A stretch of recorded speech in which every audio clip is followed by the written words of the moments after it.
Have you ever crouched down in your own kitchen, hand out, voice soft, just trying to say good morning to your cat and watch them bolt? Not walk away. Bolt. Ears back, belly low, straight under the bed, like you're a threat instead of the person who feeds them, who cleans their litter box, who loves them more than they will probably ever understand. You tell yourself it's fine. You tell yourself cats are just like that, independent, aloof, a little cold. But it doesn't feel fine at 7 in the morning when you're the only person in the house, and your own cat won't sit within 6 feet of you.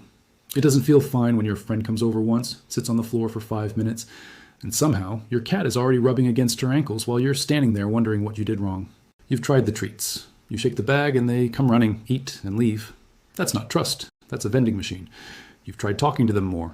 You've tried petting them more, and sometimes that backfires completely. A calm scratch turns into a hiss and a swat out of nowhere. And now you're second-guessing every interaction. You've tried picking them up for a morning cuddle because you missed them overnight, and they go rigid in your arms, claws out, gone the second you set them down. You start wondering if it's something you did. Maybe you moved too fast once, months ago, and they've never forgotten it. Maybe you're just not a cat person the way your neighbor seems to be, the one whose cat greets guests at the door like a golden retriever. You scroll through videos at midnight looking for an answer, and mostly what you find is generic advice. Give it time. Cats warm up eventually, just be patient. And that advice isn't wrong, exactly, but it isn't useful either, because it doesn't tell you what to actually do with your hands, your voice, your body, tomorrow morning at 7 a.m., when your cat is standing 3 feet away, deciding whether you're safe.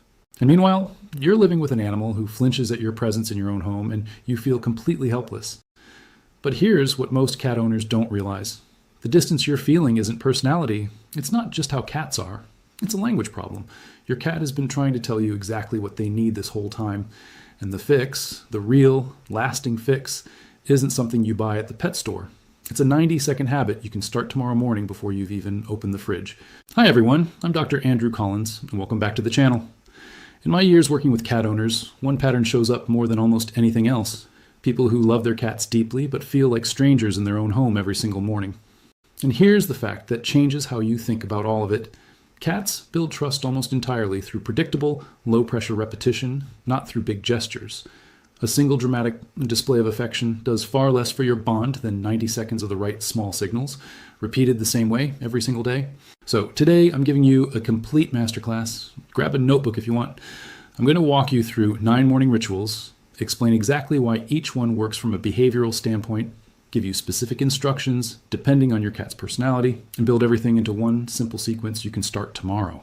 And stick with me for number 6, because it's the mistake I see almost every cat owner make without realizing it, and it might be quietly undoing every other good thing you're doing. Let's start right at the beginning. Ritual number 1, the slow blink, also known as the cat kiss. I want you to think about what direct eye contact means in the animal world your cat's brain actually evolved in. A hard, unbroken stare is a predator behavior. It's how something sizes up prey right before it moves. Your cat's nervous system doesn't know the difference between I'm staring at you because I adore you and I'm staring at you because I'm assessing you. Both register the same way at first, as vigilance. But there's one specific eye behavior that means the opposite. Research out of the UK examined slow blinking between cats and their owners and found something remarkable. When an owner slow blinks at their cat, soft, half-closed eyes, held for a beat, then released, cats are significantly more likely to slow blink back and to then approach that person afterward. It functions as a deliberate signal of safety, something like saying, I trust you enough to make myself vulnerable in front of you. Because closing your eyes near a predator is the opposite of a threat display. It's surrender, offered on purpose. Here's exactly how to do it. The next time you make eye contact with your cat in the morning, before you reach for them, before you say anything, soften your face, let your eyelids drop slowly until they're almost closed. Hold that for 1 full second, then open them just as slowly. Then look away, off to the side, not back at them immediately. The last part matters. Looking away afterward removes any lingering pressure from the stare. Do this the moment you two make eye contact each morning, before coffee, before the food bowl, before anything else. For a lot of cats, especially ones who already feel reasonably safe with you, you'll see a slow blink back within the first few tries. For a shy or previously feral cat, this can take 2 to 3 weeks of consistent mornings before you get a blink in return. Don't force it, and don't stare while you wait. Offer it, then let your gaze drift away, and let them come to it in their own time. Ritual number 2, let them make the first move. This is the one that goes against every instinct you have. You're excited to see your cat in the morning, so you walk toward them, hand extended, maybe leaning down fast. To you, that's affection. To a cat, an animal that is simultaneously a predator and, at their size, a potential prey item to bigger things, an approaching figure reads as a decision being made about them, not for them. Cats build trust through a felt sense of control over their own space. When they choose to close the distance, their nervous system logs it as safe. When you close the distance for them, even gently, it logs as something being done to them. So here's the technique. When you walk into the room in the morning, don't walk toward your cat. Sit or crouch down where you are, turn your body very slightly to the side, rather than squaring up to face them head on, since a direct frontal approach reads as more confrontational in cat body language, and then just wait. Offer the slow blink from Ritual 1. Stay quiet. Let them decide whether to come the rest of the way. For a confident, already bonded cat, this might take 3 seconds. For a nervous or new cat, give it a full 60 seconds before you do anything else, even if that feels like an eternity in your kitchen. If they don't come at all that morning, that's fine. You didn't fail. You simply offered the option, and the offering itself is what builds the pattern over time. Ritual number 3. Offer scent before you offer touch. Watch 2 cats who trust each other greet one another, and you'll notice they don't launch straight into headbutting and body contact. They approach the nose first. They sniff each other, sometimes touch nose to nose, and only then does the more familiar cheek rub or side rub happen. That nose-first greeting is baseline cat etiquette, and most humans skip it entirely. We go straight for the pet. When you extend a hand straight to the top of a cat's head before they've had a chance to identify you by scent that morning, you're skipping a step that, in their world, is basic manners. It can make even a familiar hand feel slightly presumptuous. Here's what to do instead. Once your cat has approached you, or once you're within reach, extend a single finger or a loosely closed knuckle toward their nose, not toward the top of their head, at roughly their nose height, and let them come the last inch or two to sniff it. Give it 2 or 3 seconds. Only after that sniff should you let your hand move, and even then, let the cat initiate the next step, whether that's a head bump into your hand or a cheek rub along your knuckle. If they don't initiate anything further, that's a full and complete interaction. You don't need to add more. Ritual number 4. The same time, same order feeding ritual.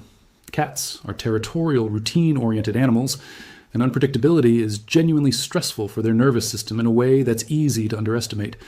A cat who doesn't know when breakfast is coming, or in what order the morning is going to unfold, spends real energy staying alert for the unknown. Predictability, on the other hand, is read by the cat's brain as evidence that the environment and the person running it is safe. The mistake most owners make here is leading with food. You wake up, and the very first thing that happens is the food bowl, because that's the fastest way to get a positive reaction out of a groggy cat. The problem is that this teaches your cat that you're primarily a food dispenser, not a safe presence, and it skips right past every trust-building signal we've already covered. Instead, build a consistent order. Greeting first, the slow blink, the wait, the scent offering. Then, only after that sequence, move toward feeding, and do it at roughly the same time each morning, within about a 15 to 30 minute window, and in the same location. The food isn't the reward for existing. It's the next predictable beat in a ritual your cat already trusts. Over 2 to 3 weeks, most cats start anticipating the whole sequence, not just the bowl, and you'll notice them showing up for the greeting portion, even when they know food is still a few minutes away. One caution here, don't let this ritual collapse back into greeting equals bribery. If you catch yourself rushing the slow blink or the scent offering just to get to the bowl faster, slow back down.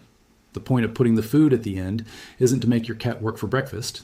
It's to make sure the very first thing your cat experiences from you each day is a low-pressure social signal rather than a transaction. Cats who are fed the instant they appear tend to associate the person almost entirely with the food itself, and that's a much shallower bond than the one you're building here. Ritual number 5, 2 minutes of hunt-style play before affection. Here's something almost nobody explains to new cat owners. Cats have a 4-part predatory sequence hardwired into them: stalk, chase, pounce, and a finishing bite. In the wild, or for an outdoor cat, this sequence gets completed multiple times a day through actual hunting. Indoors, with no prey and no outlet, that sequence often goes uncompleted, and the energy behind it doesn't just disappear. It frequently gets redirected into what looks like sudden aggression. A swat during petting, a bite that seems to come from nowhere, pouncing on ankles in the hallway. A short session of wand toy play in the morning gives that sequence somewhere to go before it builds up and gets misdirected onto you later in the day. Here's how to run it properly.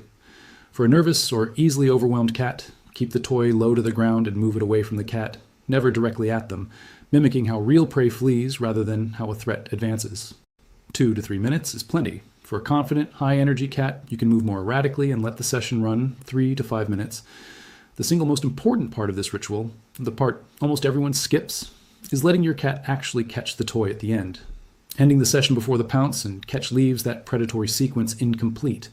And an incomplete sequence is frustrating for a cat in a way that can build over the day. Let them catch it. Let them hold it in their mouth or pause for a few seconds, then calmly put the toy away.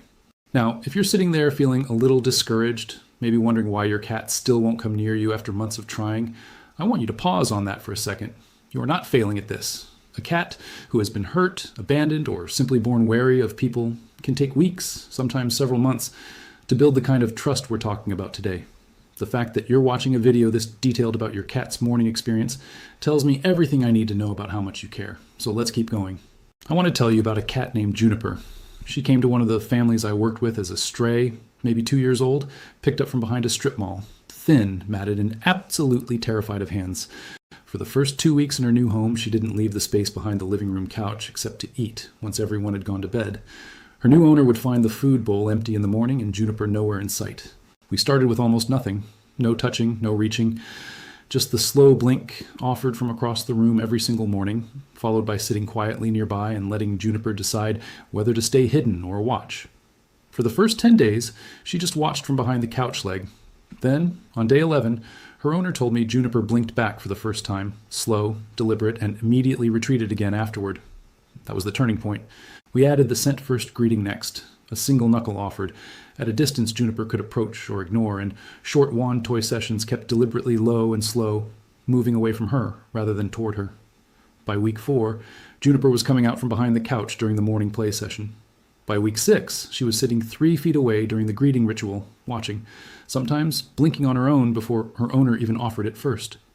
Her owner described the first morning Juniper walked directly up and did a full head bump against her ankle, completely uninvited, as one of the best moments she'd had since bringing her home. Trust like that doesn't arrive all at once. It arrives in small, repeatable, boring moments that finally add up. Ritual number 6. Stop the reflex pickup. Here's the one I have to correct constantly, the one I mentioned at the start. When owners are excited to see their cat first thing in the morning, the instinct is to scoop them straight up into a hug. It feels loving. It feels like the most natural way to express, "I missed you." And I understand that instinct completely. But think about what a pickup actually does from a cat's perspective. It removes their ability to leave. For an animal whose entire sense of safety is built on having control over distance and escape routes, being lifted off solid ground, especially before any of the lower pressure greeting rituals have happened, is one of the most control-removing things you can do to them. Even a cat who tolerates it will often go slightly rigid, tail low, ears sideways, because their body is bracing rather than relaxing. Watch for the signals. A relaxed cat holds their tail up with a soft curve, sometimes with a gentle question mark hook at the tip. Ears forward or neutral, whiskers loose and forward. A stressed cat holds their tail low or tucked, ears flattened sideways or back, whiskers pinned tight against the face. If you go in for a pickup and you see any of those stress signals, that pickup is actively working against every other ritual you're building. The fix is simple, but it requires patience. In the morning, run through the earlier rituals first, the greeting, the slow blink, the scent offering, the wait. Only pick your cat up if they are already leaning into you, rubbing against your legs, or otherwise physically initiating closeness on their own. And when you do, support their hindquarters and all 4 paws fully rather than letting their body hang, since a dangling back half is one of the fastest ways to trigger that bracing response, even in a cat who came to you willingly. If you live in a multi-cat household, this matters even more than you'd expect. Picking up one cat in front of another, especially near a shared doorway or food area, can read as a status shift between the cats, not just a moment between you and the one in your arms. Where possible, do your pickups away from the other cat's direct line of sight, at least until the whole household settles into the new routine. This single change, removing the reflexive morning pickup and replacing it with consent-based contact, has repaired the morning relationship in some households faster than almost anything else on this list. Ritual number 7, the 3-second consent pet. Overstimulation is one of the most common and most misunderstood causes of what looks like an unprovoked cat bite or scratch.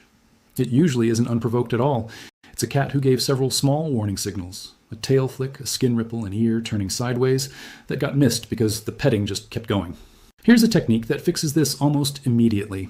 Pet your cat in one of their preferred zones, the cheeks, the chin, the base of the ears, for about 3 seconds, then stop completely. Take your hand fully away and just watch. Does your cat lean back into your hand, angling their head for more? That's consent for another round, so you continue. Do they turn their head away, flick their tail, or simply not lean in? That's your answer too, and it means the interaction is complete for now. This might feel oddly formal at first, pausing every 3 seconds during what should be a casual pet, but what you're actually doing is proving to your cat, through repetition, that you will stop when they need you to. That single proof, repeated daily, is one of the fastest ways to build a cat's confidence around physical contact with you, because they learn your hands are something they can trust to listen. Ritual number 8, reciprocate the cheek rub. When a cat rubs their cheek or the side of their head against you, they aren't just being affectionate in a generic sense.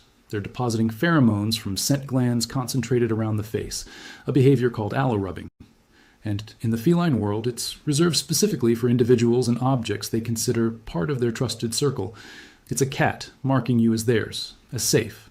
Most owners either ignore this moment or turn it straight into full-hand petting somewhere else on the body. Instead, try mirroring it. When your cat initiates a cheek rub against your hand, your leg, or your knuckle, gently rub back at that same spot, temple or cheek, with a light touch. You're speaking their language back to them using the same gesture rather than substituting your own. Over time, this reciprocity tends to increase how often a cat initiates contact, because the exchange starts to feel mutual instead of one-directional. Ritual number 9, one consistent vocal cue. Cats are remarkably attuned to tone and pitch, and they can distinguish their caregiver's voice patterns from strangers with real precision. What most owners don't leverage is using that sensitivity on purpose. A single, calm, low-pitched phrase or sound, used at the exact same point in your morning ritual every day, becomes an anchor. Your cat's brain starts associating with everything safe that follows it. Pick one phrase. It can be as simple as their name said softly or a short, consistent sound.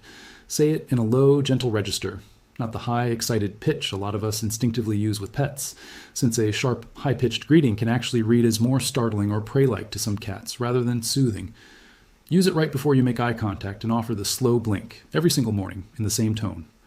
Within a couple of weeks, that phrase alone often starts producing a visible relaxation response before you've done anything else. The consistency matters more than the specific words you choose, so resist the urge to switch it up to keep things fresh. Your cat isn't listening for novelty here, they're listening for a reliable pattern, and changing the cue every few days resets the association back to zero. Say the same thing, the same way, at the same point in the sequence, for at least a month before you judge whether it's working. Now let's pull all of this together. I call this the 9 ritual morning trust loop. Ritual 1, the slow blink, is your opening signal of safety. Ritual 2, waiting for them to approach, hands control over the interaction and back to your cat. Ritual 3, offering scent before touch, respects the etiquette cats already use with each other.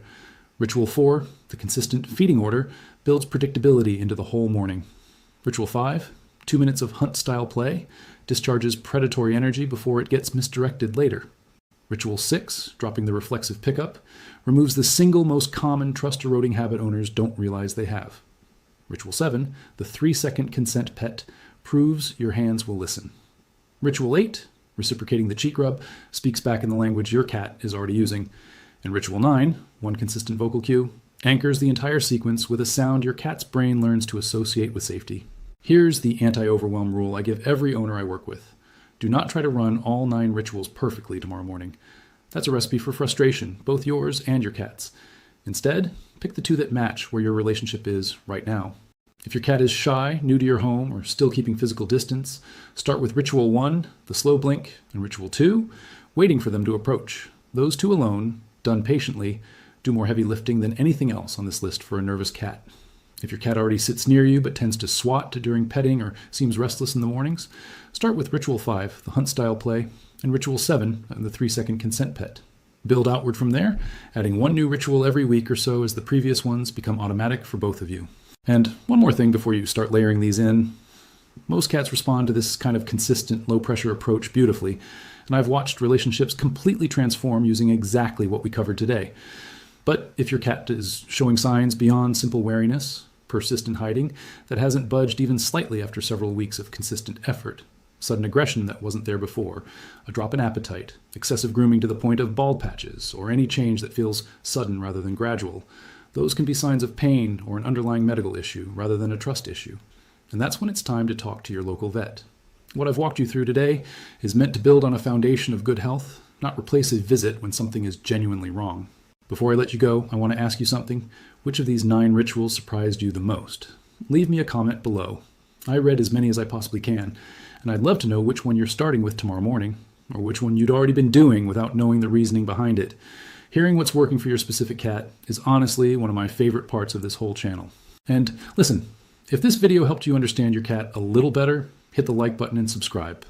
It takes a second, but it helps this reach other cat owners out there right now who are standing in their kitchen every morning, feeling like a stranger in their own home who just haven't found this information yet. Your click actually helps another cat and owner find each other a little better, so thank you for that. Think back to where we started. You, crouched down, hand out, watching your cat disappear under the bed instead of walking toward you. That image has probably sat with you for a while, maybe longer than you'd like to admit, replaying every time a friend's cat curls up in their lap within minutes of meeting them. You didn't click on this video by accident.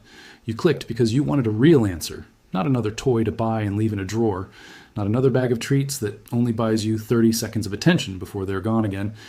And now you have 9 of them, grounded in how cats actually think, built from things you can start tomorrow with nothing but 2 minutes and a little patience. Give it time.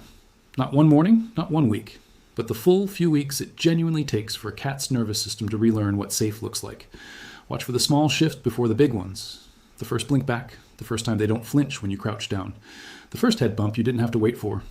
Those small moments are the relationship rebuilding itself, one repeatable, unremarkable morning at a time, and one day you'll realize the flinch is just gone.